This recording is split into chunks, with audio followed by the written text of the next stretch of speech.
Black and white sports supporters, well, I gotta tell you, have you ever heard of a moral victory? Well, tonight we have officially witnessed what I would refer to as a moral loss. And if it wasn't for an insane takeover,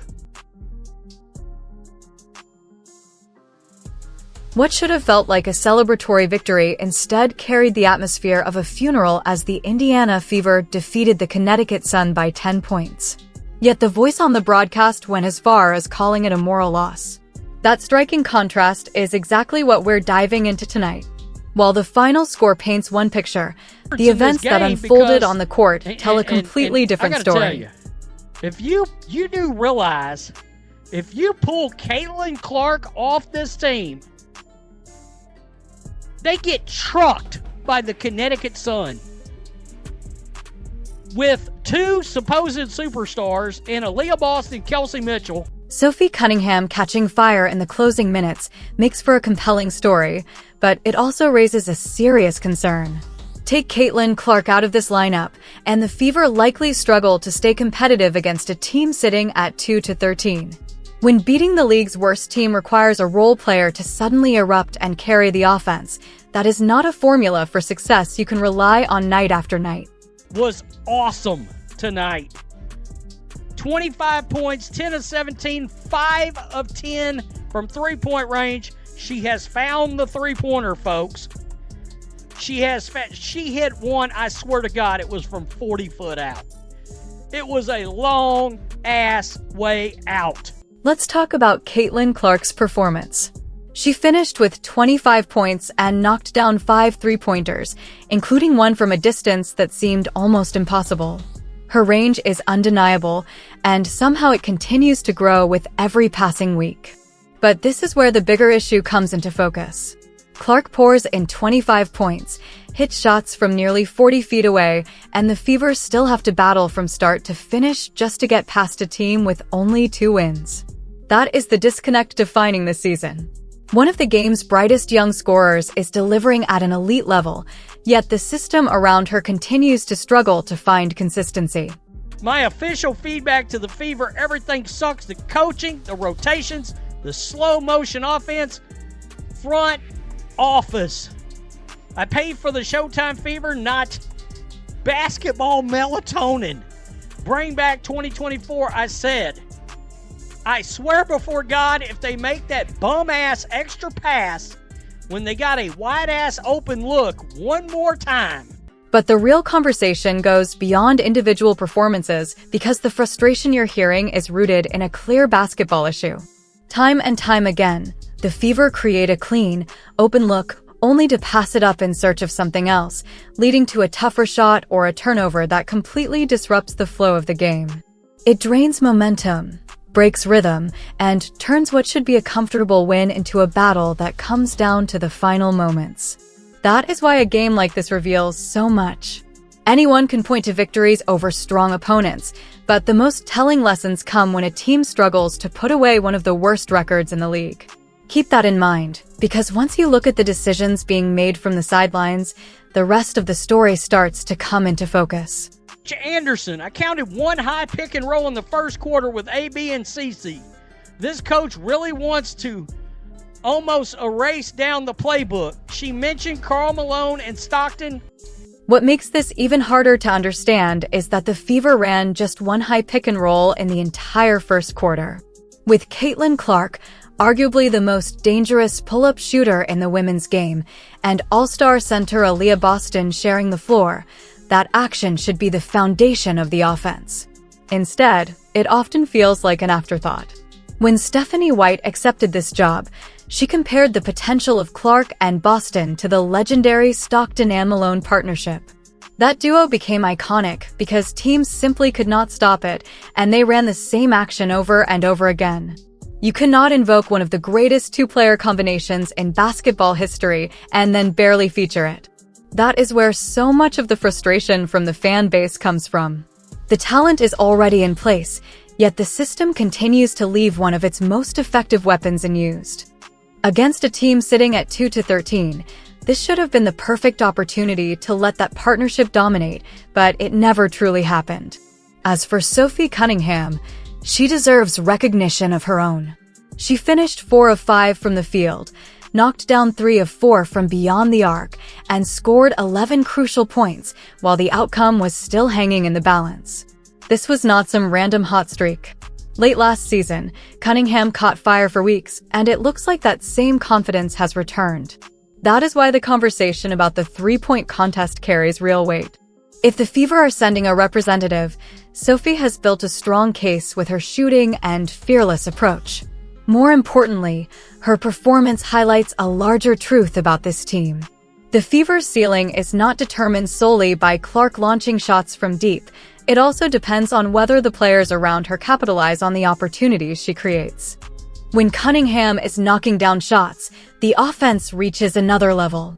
When she is not, the weaknesses become impossible to ignore.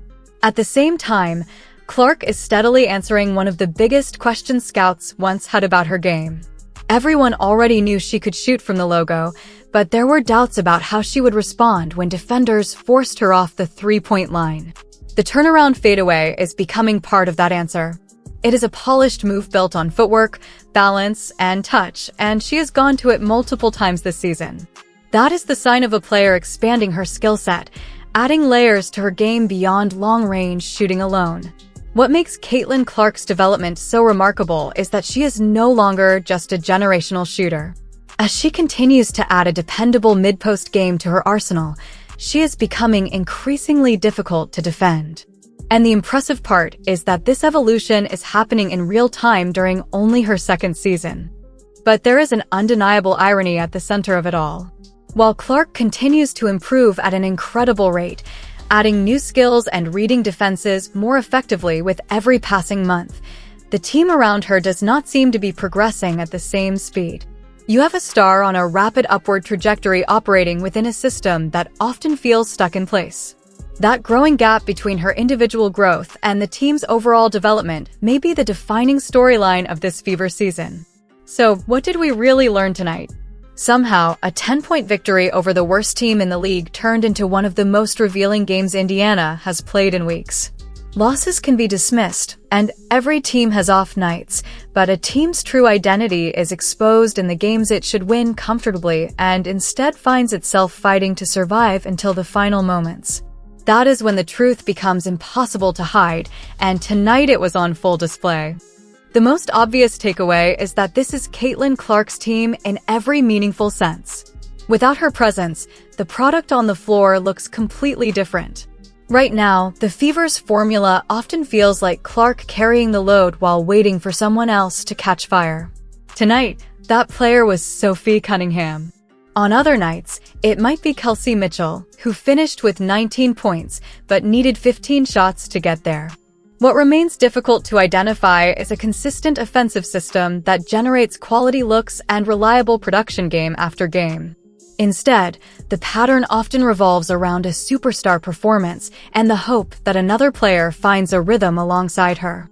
And that naturally brings the conversation back to the coaching staff.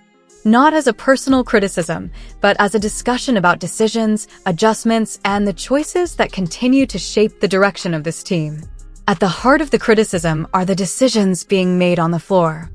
When you have the most dangerous pull-up shooter in women's basketball alongside an all-star center, the two-player action between them should be a constant source of offense. Instead, it appears far less often than many believe it should. The same issue shows up in other areas as well, with clean open looks being passed up in favor of tougher shots that reduce efficiency and disrupt offensive rhythm. Against a team sitting at 2-13, those mistakes were not costly enough to change the outcome. Against a legitimate playoff opponent, they could be the difference between advancing and going home. That is why a narrow win over a struggling team feels less like reassurance and more like a warning sign. The bigger concern is the timing. CaitlinClark represents one of the most valuable assets in the league, a generational talent still playing on a rookie-scale contract. Opportunities like that do not last forever. Championship teams are built by maximizing those years, not by waiting for answers to appear later. Then there is the ongoing conversation about other destinations, including speculation about Houston. At this point, that remains exactly what it is, speculation. Clark is under contract with Indiana, and there is no guaranteed path leading anywhere else. But the reason those conversations continue to surface is revealing. Fans rarely imagine their franchise player leaving when they feel the organization is getting the most out of her talents. Those discussions begin when concerns grow that a special player is not being fully utilized. In that sense, the Houston talk says more about fan frustration than it does about any realistic scenario. Sophie Cunningham's performance adds another layer to the conversation. Her 3 of 4 shooting from beyond the arc once again showed why she deserves recognition as one of the team's most dangerous perimeter threats, and why her name belongs in discussions surrounding the three-point contest.